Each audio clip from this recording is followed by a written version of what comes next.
Good day and welcome to Three Dudes and a Lady. This is Mike Jones from Virginia. Join us for a little inspiration, a little motivation, perhaps a way to cope with your day. Good morning, everyone. My name is Earl Roop from North Carolina. Hope everyone is having a great and happy Friday. And my gratitude for today is it's Friday. It's a beautiful day outside. Good morning, everyone. My name is Jay Anderson. I'm from the wonderful state of West Virginia.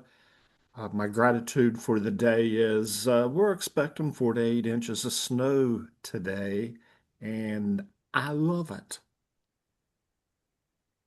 Good morning, everybody. I am Christine Wright, hailing out of the great state of Florida. My gratitude for the day is date nights. We had to change our date nights because Wednesday now is busy, but so now we change it to Thursday nights. But it's very imperative if you're married, go on dates. I know it sounds weird, but you need to do it. It's very important. Yes. So today Jay talked about fixed schedule productivity. We've all been in the rat race, right? Making time for everything is impossible. Like you're not going to get it done. So he was talking about boundaries are being more productive in less time. He brought up a company where a CEO decided to change the work week to 4 days instead of 5 days to see if his employers could get it done. They were just doing a test run and it worked, right? So people were able to get more done in less time, right? Because we focus, like it's almost like when you go on vacation, all of a sudden, all that stuff that you need to get done, you just get done right before you leave for a vacation. It's the same type of thing, right? But he was talking about what fixed schedule productivity is. You start by blocking off the time you have to get the stuff done, right?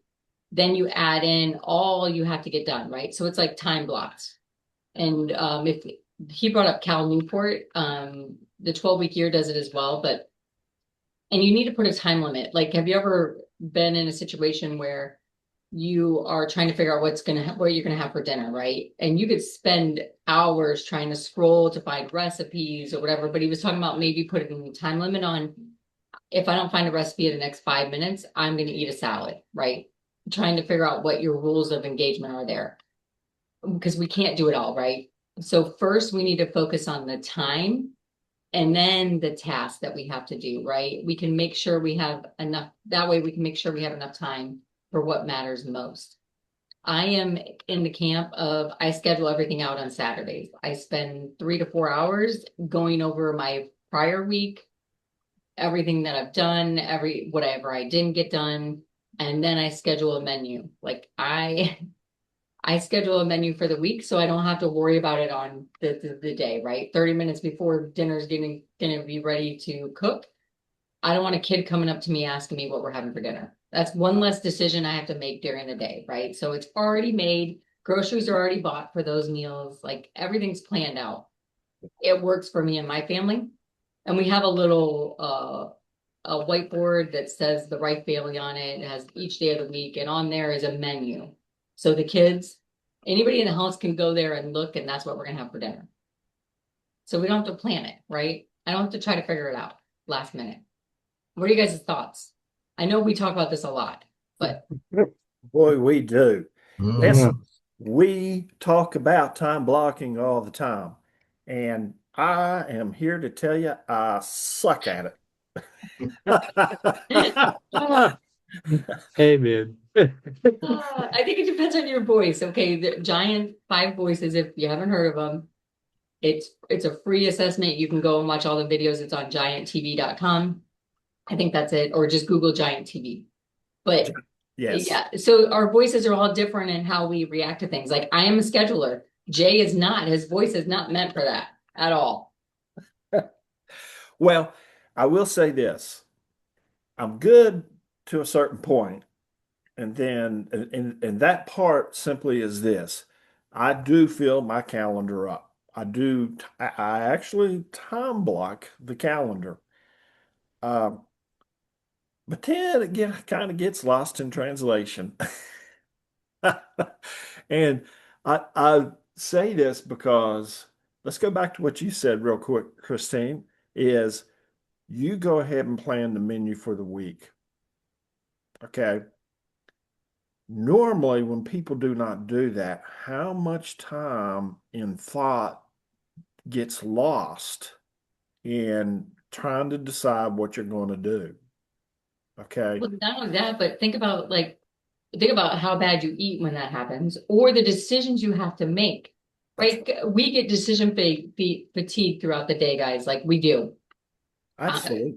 Especially if you're an entrepreneur owning your own business, you're making a lot of decisions, or a CEO of a company, or like a head of a company. You're making a lot of decisions throughout the day. The last thing you want to have to make is the simple one about what you're going to wear, what you're going to eat. Those are the two main easiest things we can eliminate from our decision-making tasks. So let's state this one more time. The title of today's subject is fixed schedule productivity. Fixed and productivity. And that's the whole key. It's one thing to sit down and write it out, folks, and it's another thing to follow through. That's where I fall short. I'm not gonna lie to you. That's Yeah. exactly where I fall short. I can look at it, I can see it, and I can read it, and I know that I wrote it or typed it in. Yet I can look at it and walk away from it. And that's where I need to become more fixed. Irony. Do we get on this platform every morning at 8 o'clock, Monday through Friday? Yes. Okay, that's a fixed schedule, right? It's productivity for us. It gets our mind going. How can I do that, but then the rest of my day turns to crap? Or it doesn't turn to crap. It's a roller coaster for me. Okay. Because typically the phone isn't ringing at 8 a.m. and you haven't looked at your email yet at 8 a.m. There's a reason we do it at the beginning of the day. Mm-hmm. Mm-hmm. I That's will right. say this though, some people prioritize their schedule better than others, and having a fixed schedule. Now, for me personally, before I go to bed at night, I have a list of what I want to do for the next day. Prioritize also, believe it or not, as far as my meals is concerned. What am I going to prepare for dinner tomorrow? How am I going to prepare for my lunch? I kind of set things apart so it helps me maintain my schedule instead of thinking on the run. That way, it helps me move my day less smoother. And any phone calls I have to make in the morning, I schedule that out after this call. Or if I know I'm going to be running two, maybe three appointments, have everything ready ahead of time so it's not as stressful as doing things at the last minute. That Well, that's that uh, phrase, that phrase, what you just said, Earl, is perfect. The stress. You're eliminating the stress by doing this.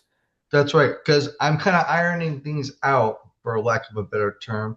What I'm going to wear. I mean, I know it's different for ladies as it is for men, but I cut.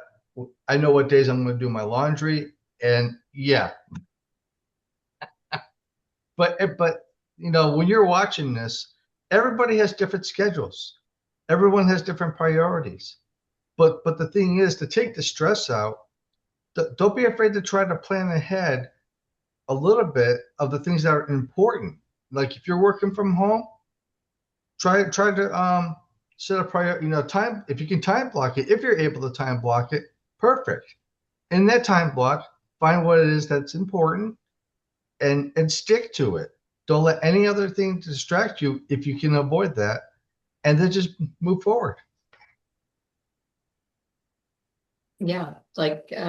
And like I have a set day of the week that I do my laundry, right? That my kids do now too, because I don't do their laundry. They have to do it on their own.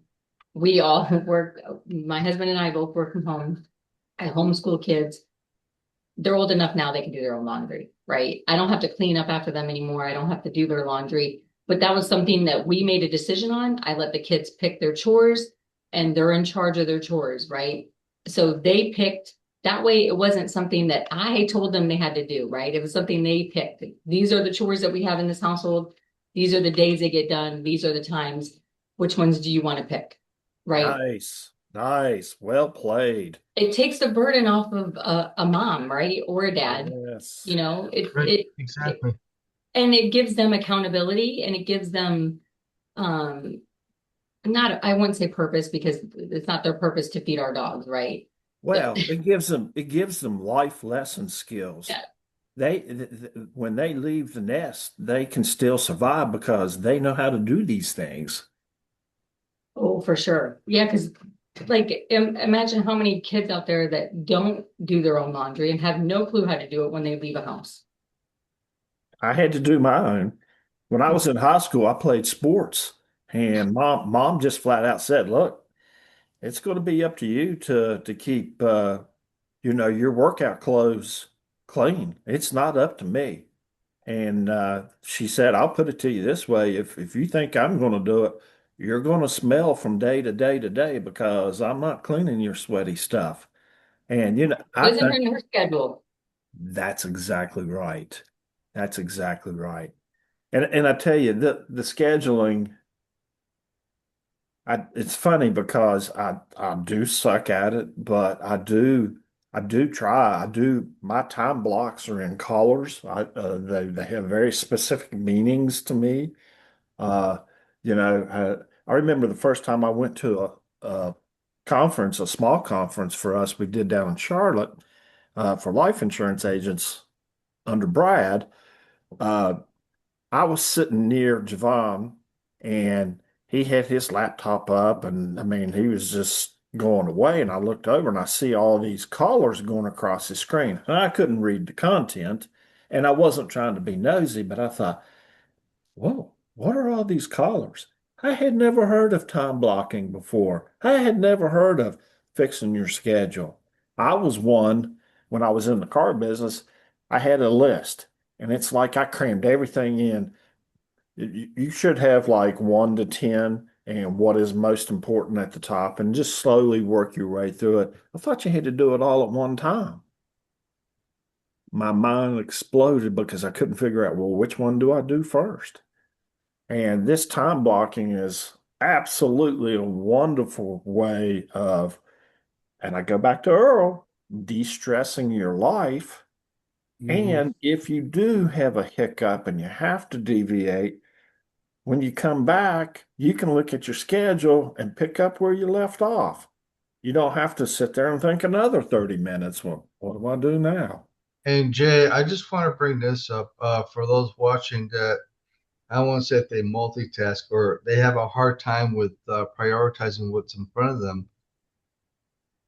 As far as color coding on your calendar, if that's what you're going to do, don't be afraid to change things up the following week if it doesn't work that week. All right. If something doesn't work that week when you're time blocking and if it's just not coordinating, that's okay. Hit the reverse button or reset button and find out what it is that's more priority than the other and change it up a little bit before you go to bed. Say, I need to do this instead of doing this because it works better for me. Okay. Because no two people are the same. And I think important is finding what works for you to make that day more productive. So when you go to bed at night, you know that you've accomplished something and it made sense. Yeah. Mike? I'm going to say that, well, a couple of things. One, to Earl's point, if you think you can multitask and you believe you can multitask, do you still believe in Santa Claus and the Tooth Fairy? There's no Santa Claus? Like you'd be surprised how many people say they multitask and they don't. I mean, it's not in So the they business try sense. to, Earl, but they don't accomplish what they're supposed Right. to accomplish. Yeah, they fall short Exactly. on everything that they're doing because they're not putting their all in at least one item at a time. They, So they get they got their toe out of the water one too many times. Not Okay. not to get too scientific, but to truly multitask, you'd have to be ambidextrous and you'd have to have your corpus callosum in your brain split so that you're only thinking one. Yeah. Anyway, so the other thing is I forgot my gratitude this morning, and I'm glad I did because we go back to this meal planning thing. I would pay good money for a recipe for I don't know and I don't care. I haven't found it yet.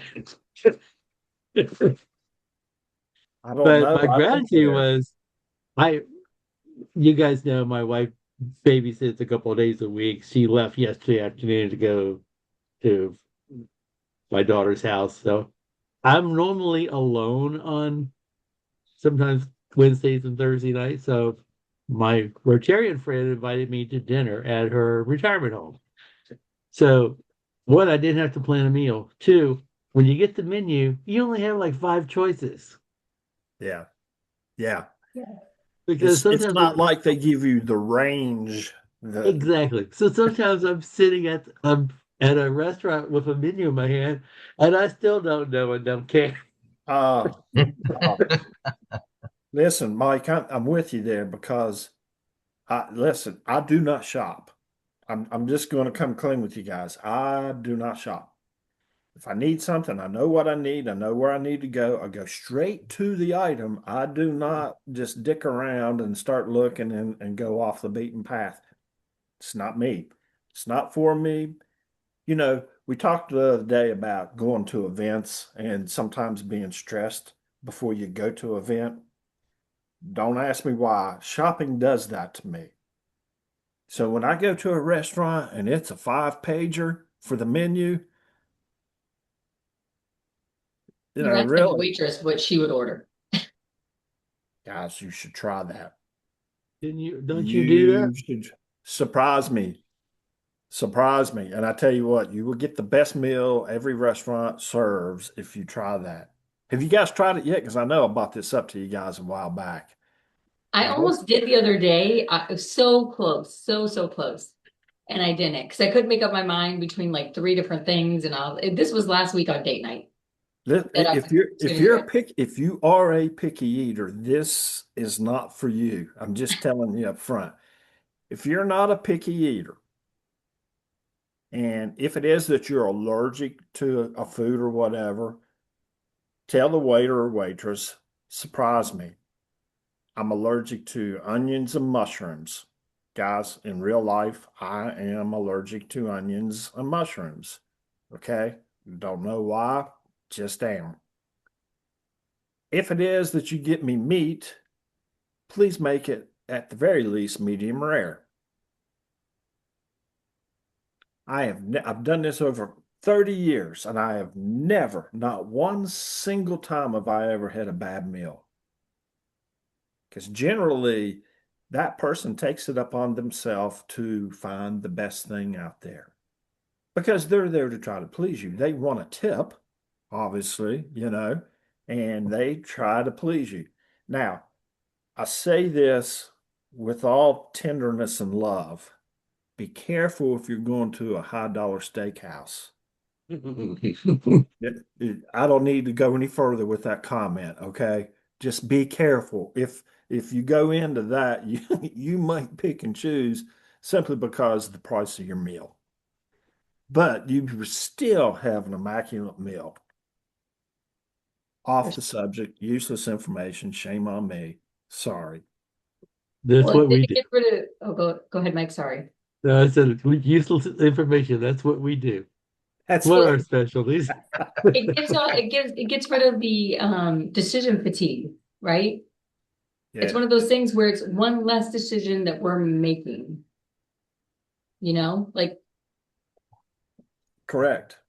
Yeah. Correct. which is why we have such a hard time, like later on in the day, we've already made too many decisions. Our brains can't handle it anymore. That's why there's the I don't know and I don't care menu, right? Hmm.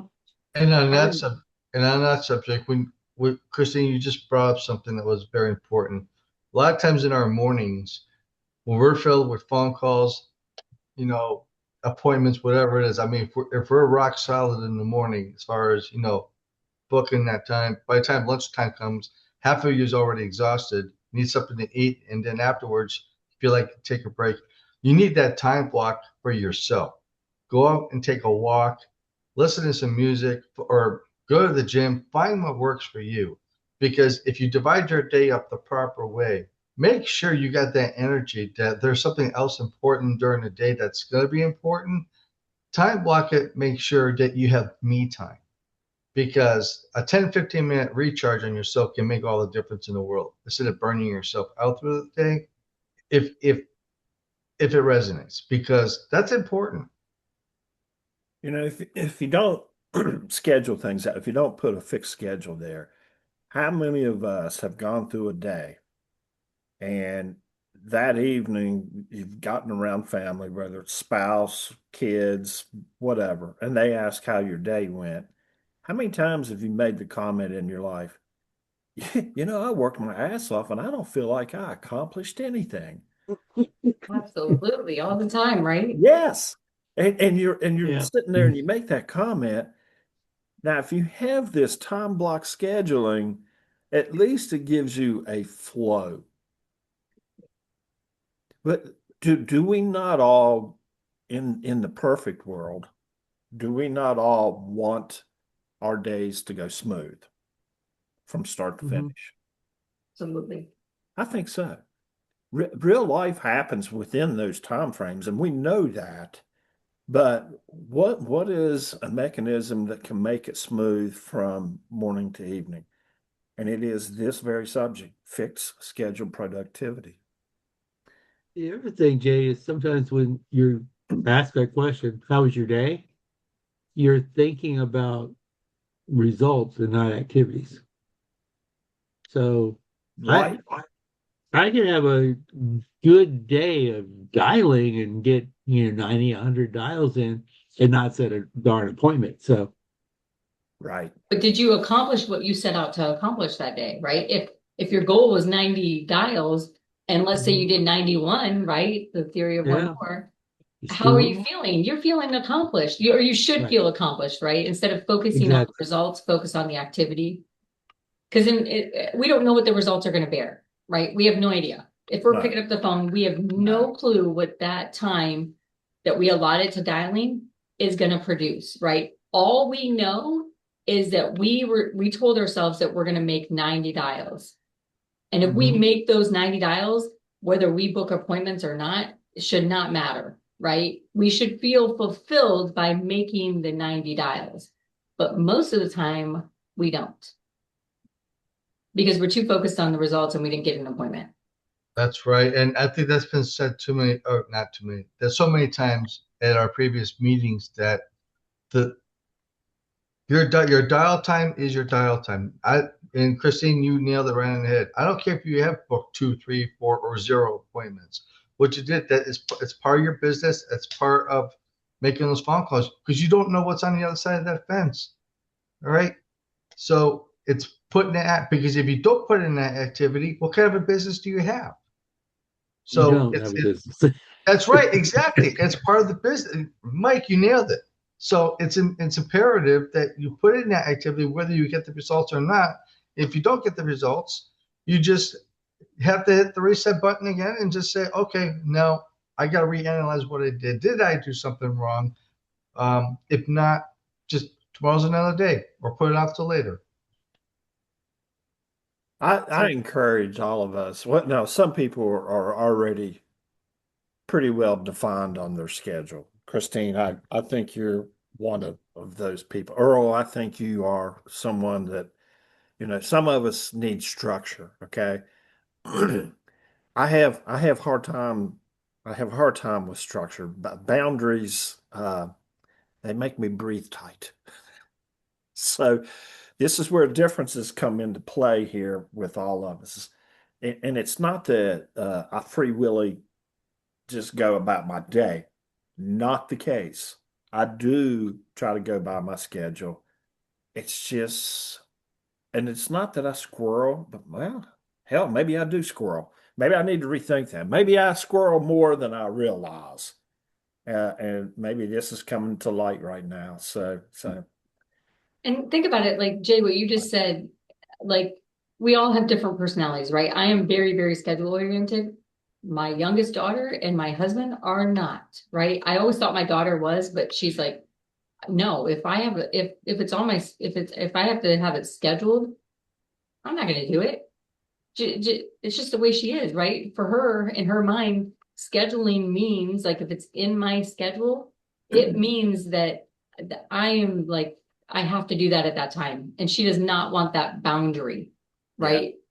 Well, the statement, and we've heard this with when we first got into the business, set your schedule, make your schedule where you have non-negotiables. Okay. And that means that during that time frame, it's non-negotiable. You have to do this, this, and this. I I feel like I'm being told what to do. I'm just being honest. I'm not saying that it's wrong. By far, it's evident that I need help on this. So I realize it's right, but look, I worked with bosses, okay? And I didn't dislike it, learned a lot, made a heck of a livelihood with it. But I have found as I got older, I it's not that I wanted to be a boss, I just didn't want to be bossed. Maybe I was hard headed. Maybe it was ego. Maybe there were other things that tied into that. Okay. At least I can admit it. Now, here's the growing part for me. I know that I need to take what I have applied on the calendar and start really using it to my favor. And I say to my favor because, Earl, you said it. Wouldn't it be great if we could take the stress out of life? How do we go about that? Here's step one. This is a tool. This is a resource for us to take stress out of our life. But I would encourage you not to overload your calendar to make it where you stressed out because you just put way too much on there. Been there And more than it- one. I think we all been there once. Yeah. and don't overload your calendar to where you can't enjoy the interruptions. Because Yeah. I had little interruptions yesterday.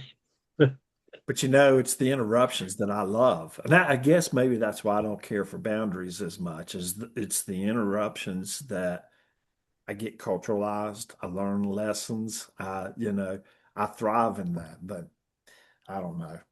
I have a very important question. I mean, just me and the dog here today. What's for dinner? Wow. Think about that for a second. That was deep. It goes deep. The sole worry about anything through the whole day is what's going in that bowl. uh, Hey, folks, it's obvious to see we're not licensed therapists. And it's also awesome to see full transparency at display. Gives us a little hope in life that we can fix ourselves, particularly with the help of others. And it's always fun to have friends to do it with. We listen to the app Calm, and Jay Shetty sheds things for us to pay attention to and help guide us to a better life. And please don't forget to like, share, and subscribe to our content here. And we hope you enjoy what you hear. Peace. Peace.